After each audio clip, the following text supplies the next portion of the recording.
What's the number one thing holding people back from success? It's not money, it's not talent, it's EXQS! Today, we're gonna destroy the lies you tell yourself, and by the end of this video, you'll have zero excuses to stop you from building the life you deserve.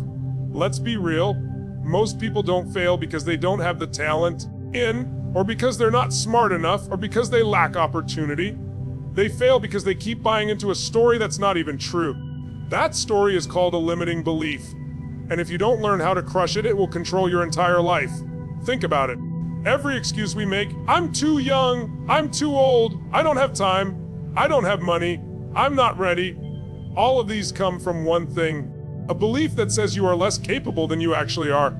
Tony Robbins calls this the invisible prison. You can't see the bars, but you feel them every time you hold yourself back from doing the thing you know you're meant to do. Now, here's what's crazy. Most of these beliefs aren't even yours. You didn't choose them. They were handed to you. From parents who told you to be realistic. From teachers who told you to stay in your lane. From friends who laughed when you shared a big dream. And over time, those voices became your own. You started repeating them in your head until you believed them, and then you started living them. That's the trap. But here's the truth you need to hear. A limiting belief is nothing more than a thought you've repeated so many times that it feels real. It's not a law, it's not a fact, it's not permanent. It's just a habit of thinking, and habits can be changed. Tony says, the only thing keeping you from getting what you want is the story you keep telling yourself about why you can't have it. Let that sink in for a second. The problem isn't the world, the problem isn't your situation. The problem is the story. Let me give you an example. Imagine two people lose their jobs. One person says, well, that's it, I'm unlucky, I'll never find anything better, I'm doomed. That belief makes them feel hopeless, so they don't try, and guess what? They stay stuck. The other person says, this is my chance. Now I get to reinvent myself, find something I love, start a business, or chase a dream I never had time for. That belief fires them up. Same event, two different stories, two completely different lives. Which one are you gonna choose? And here's the kicker, your brain will always fight to prove your beliefs right. If you believe you're not good enough, your brain will search for every mistake you've made and say, that's proof. If you believe you don't have what it takes, your brain will filter the world to confirm that story. But if you change the belief, your brain flips the switch. It starts searching for reasons why you can win. It starts finding opportunities instead of excuses. This is why eliminating limiting beliefs is the first step to killing excuses forever. Because as long as the belief stays, the excuses keep coming. You'll say you don't have enough time, but the real belief is, I don't believe I'm capable of managing my time. You'll say you don't have money, but the real belief is, I don't believe I can find a way to create resources. Every excuse is just a mask for a deeper belief. So how do you eliminate them? First, you have to catch them. Pay attention to the stories you tell yourself. Anytime you say, I can't, stop and ask, wait, is that really true? Or is this just a belief I've repeated so often that I never questioned it? When you shine a light on the belief, it starts to lose its power. Second, you replace it with a new story. And I'm not talking about lying to yourself. I'm talking about upgrading your belief to something that serves you instead of stopping you. Instead of saying, I don't have what it takes, you say, I can figure this out. I've figured out tough things before, I'll do it again. Instead of, I'm not ready, you say, I'll never be perfectly ready, but starting now will make me stronger. That's not fake. That's choosing a belief that pushes you forward. And third, you reinforce it with action. Beliefs don't change just because you say a few affirmations. They change when you prove them through experience. You might say, I'm confident, but when you actually take the scary step, when you put yourself out there, when you survive something you thought you couldn't handle, suddenly the belief becomes real. Action is the ultimate belief changer. Tony Robbins says, we can change our lives. We can have and be exactly what we wish, but none of that happens until you stop letting the old story run the show. If you're still holding on to beliefs that say you're not enough, not ready, not capable, then you're handing over your future to a lie. The moment you let those go, you get your power back. And think about this, how many dreams have died not because they were impossible, but because someone believed they were impossible? How many businesses were never started? How many relationships were never pursued? How many goals were never even attempted? Not because the person lacked ability, but because they believed a story that told them they lacked ability. This is why eliminating limiting beliefs isn't just important, it's everything. Because as long as those beliefs are in control, excuses will always win. The crazy part is, most of the time the people who succeed are not the smartest, not the strongest, not the luckiest. They're just the ones who refuse to buy into the lie. They're the ones who look at a challenge and say, yeah, this is hard, but I'll figure it out. They refuse to let a limiting belief write their future. They take the pen back and write their own story. And you can do the same. Every time you feel fear, every time you want to make an excuse, every time you catch yourself saying, I can't, that's the moment to flip the script. Because your life will rise or fall based on the story you choose to believe. Do you want to keep living in the prison of excuses? Or do you want to break free and see what's actually possible when you eliminate the limits you've been carrying in your head? Here's the truth most people don't want to face. Your life is the result of your decisions, not your parents, not your boss, not the government, not the economy, not the weather, not your past. It's you. Taking ownership means accepting that everything in your life, your happiness, your success, your failures, your future, is a reflection of what you choose to do about it. And until you fully own it, excuses will run the show. Most people hate hearing that because it feels uncomfortable. It feels easier to point the finger. That's not my fault. It's my upbringing. It's not my fault. The system is unfair. It's not my fault. I didn't get lucky like other people. But here's the problem. The moment you give away blame, you also give away control. If it's always someone else's fault, then you're powerless. If the world is responsible for your problems, then you can't fix them. But when you own it, you take your power back. Ownership is freedom. Tony Robbins says, the quality of your life is the quality of your decisions. Read that again. It's not about the cards you were dealt. It's about how you play them. You might not control where you were born, who your parents were, or what challenges came your way, but you control what you do with it. Ownership is not about blame. It's about responsibility. It's about saying, I might not have created this situation, but I am 100% responsible for how I respond. Look around at people who rise above impossible odds.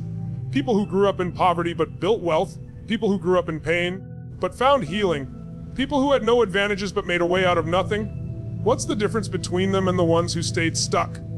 It's ownership. They refused to wait for someone to save them. They refused to live life as a victim. They said, this is on me. If it's going to change, I'm the one who has to change it. Taking ownership means no more hiding behind excuses. It means if your health isn't where you want it to be, you stop blaming genetics and start owning your habits. If your relationships are broken, you stop blaming everyone else and ask, how am I showing up? What can I do differently? If your finances are a mess, you stop blaming the economy and start asking, how can I grow, adapt, and create opportunities? Ownership doesn't let you off the hook. It puts you on the hook. And that's where real growth happens. The crazy thing is, most people are terrified of responsibility, but responsibility is actually the most empowering thing you can take on. Because the moment you accept that your life is in your hands, you no longer have to wait. You no longer have to hope that circumstances get better. You no longer have to pray that someone else will come fix it. You realize that the power is already in you to make the change right now. But here's the catch. Ownership means no excuses. You can't say, I want success, or I would do it if only and that if only are the escape hatches that keep you small. Ownership means saying, yes, I want success, and yes, it's on me to figure it out, no matter what. You cut off the exit routes. You remove the safety net of excuses. And that's when you discover how strong you really are. When you take ownership, failure doesn't break you. Because instead of saying, I failed because of them, you say, I failed because of me. And that means I can fix it. Ownership turns failure into feedback. Every mistake becomes a lesson. Every setback becomes an adjustment. You stop fearing failure because you realize you're the one holding the steering wheel. And as long as you're driving, you can always change direction. Think about it this way. If you're on a ship and you keep blaming the wind for pushing you off course, you'll never get anywhere. Ownership says, okay, the wind is the wind. I can't change that. But I can adjust the sails. I can steer differently. I can find a way to use this wind to get where I want to go. That's the mindset of winners. They don't wait for the perfect conditions. They own the conditions they're in and make the most of them. And yes, ownership can feel heavy. Because once you accept it, there's no one else to blame. But there's also nothing more liberating. Because once you own it, you realize you can create anything. You want more energy, own your habits. You want better relationships, own your communication. You want financial freedom, own your choices. You want confidence, own your practice and preparation. Whatever it is, Ownership gives you the power to create it. The truth is, excuses and ownership cannot exist in the same space. If you're making excuses, you're not owning it. And if you're owning it, you don't have time for excuses. Excuses are comfortable, but ownership is transformational. Excuses keep you safe, but ownership makes you strong. Excuses are easy, but ownership gives you everything you've ever wanted. So the next time you find yourself pointing the finger, stop. Ask yourself, how am I responsible for this? What part of this do I control? What action can I take right now to change it? That's ownership. And once you start living like that, you'll see your entire life begin to shift in ways you never thought possible. Let's get one thing straight.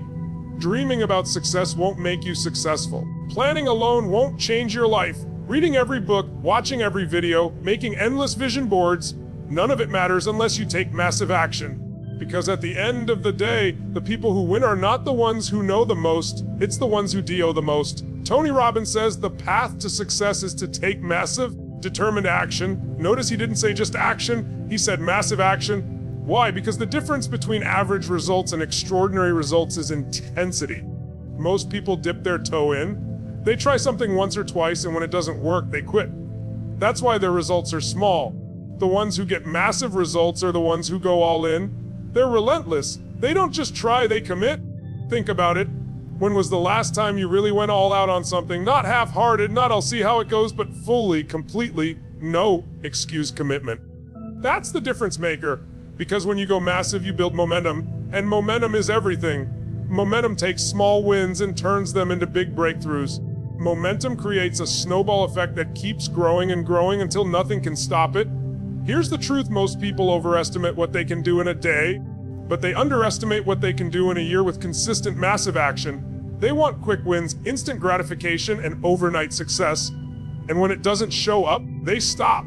But the ones who stay in the game, the ones who keep stacking action on top of action, day after day, that's when the results explode. Massive action means you stop waiting for the perfect plan. Too many people get paralyzed because they think they need everything figured out before they start. But action beats perfection every time. You'll never have the perfect timing, you'll never have all the information, and you'll definitely never feel 100% ready. But when you start, you learn. When you move, you adapt. When you take action, the path begins to reveal itself. Clarity comes from engagement, not from sitting around thinking. And here's the thing, massive action is not about doing random busy work. It's about doing whatever it takes to get the outcome you want. You focus on the result, and you keep adjusting your strategy until you get there. If one approach doesn't work, you don't quit, you try another. If one door closes, you kick down the next one. If you fall, you get back up again and again. That's massive action. It's not a one-time push, it's a lifestyle of persistence.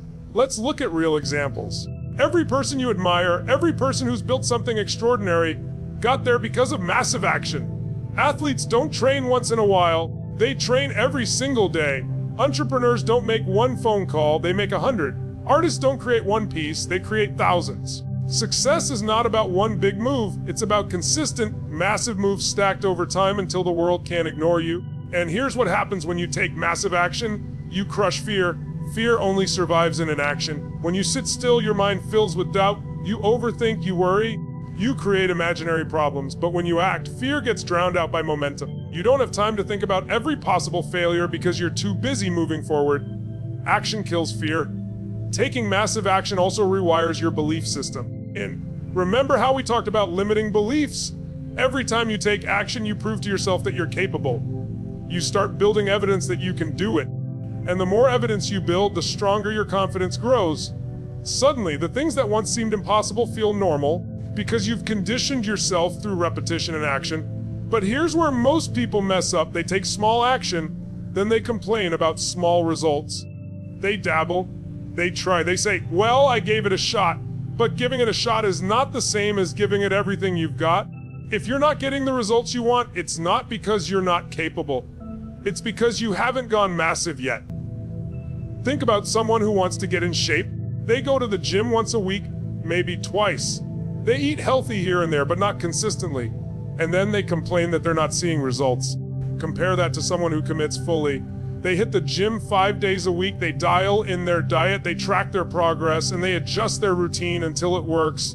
Who do you think is going to see the transformation? The difference isn't talent, it's massive action. And let's be real, Massive action isn't always comfortable.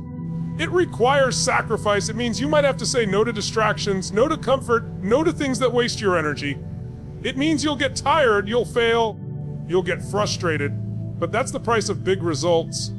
If you're willing to pay the price, you'll get the reward. If you're not, you'll stay stuck. Here's the mindset shift you need. Stop asking, what's the least I can do? And start asking, what's the most I can do? Stop trying to coast by with minimum effort and start going all in, because the people who achieve greatness don't ask, what's the bare minimum? They ask, what's every single thing I can possibly do to move this forward? That's why they stand out.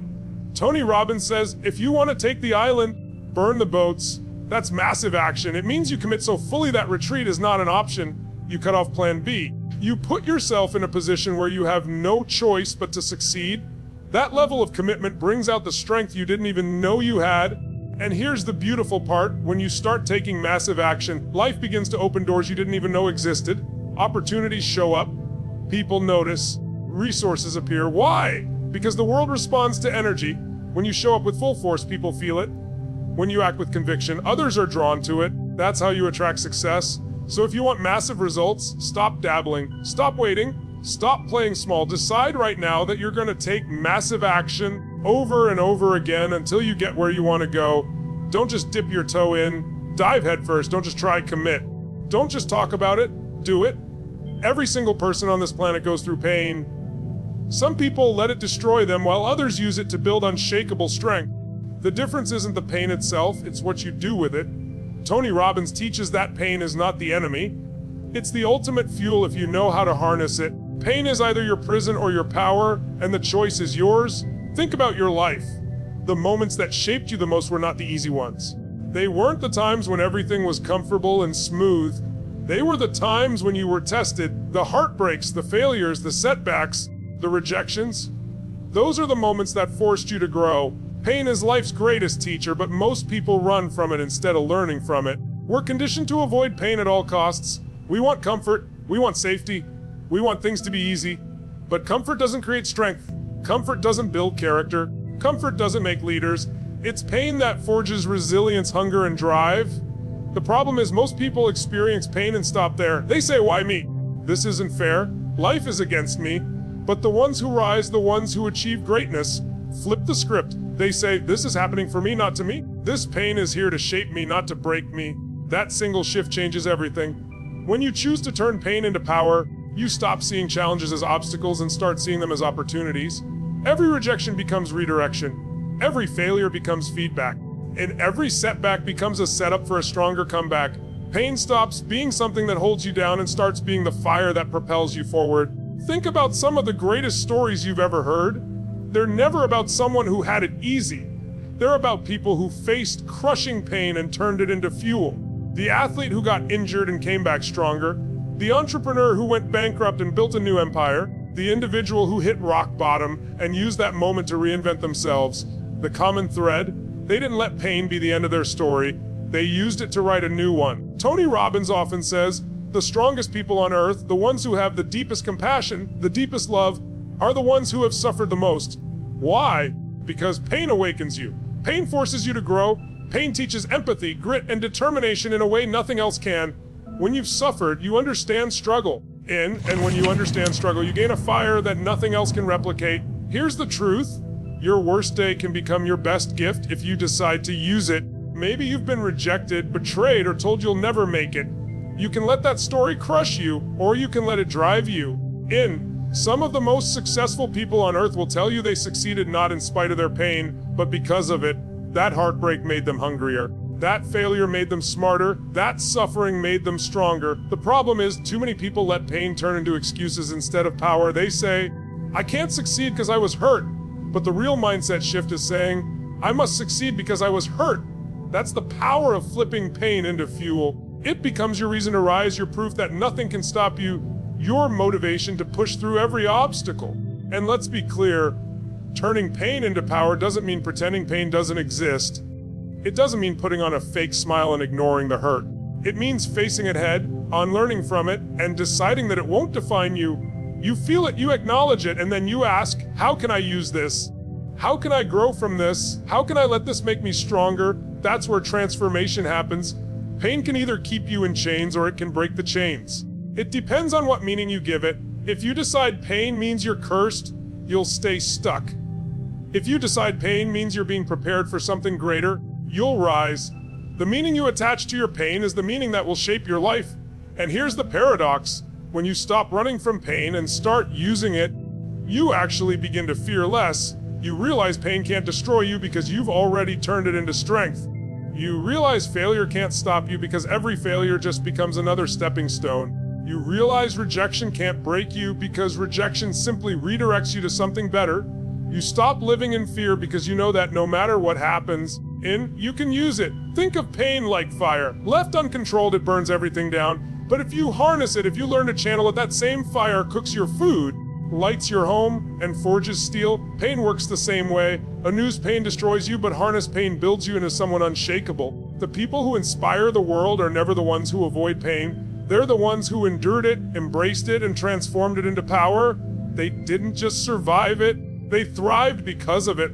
They didn't ask, why me? They asked, what can I do with this? And the answer shaped them into leaders, creators, visionaries, and change makers. You have that same choice. Whatever you've been through, whatever you're facing right now, you can let it become the excuse that keeps you small, or you can let it become the fuel that makes you unstoppable. Pain will visit everyone, but power only belongs to those who decide to use it. The moment you stop resisting and start transforming, everything in your life begins to shift. And here's what's wild. When you turn pain into power, you don't just change yourself, you change everyone around you. Your story becomes proof to others that they can rise to. Your strength becomes their inspiration. Your transformation becomes their roadmap. Pain, once a private prison, becomes a public beacon of hope. So the next time life hits you hard, don't retreat, don't collapse, don't hide. Look pain in the face and say, thank you. You're not here to destroy me, you're here to build me. That's the mindset that transforms weakness into strength, fear into courage, excuses into determination, and setbacks into comebacks.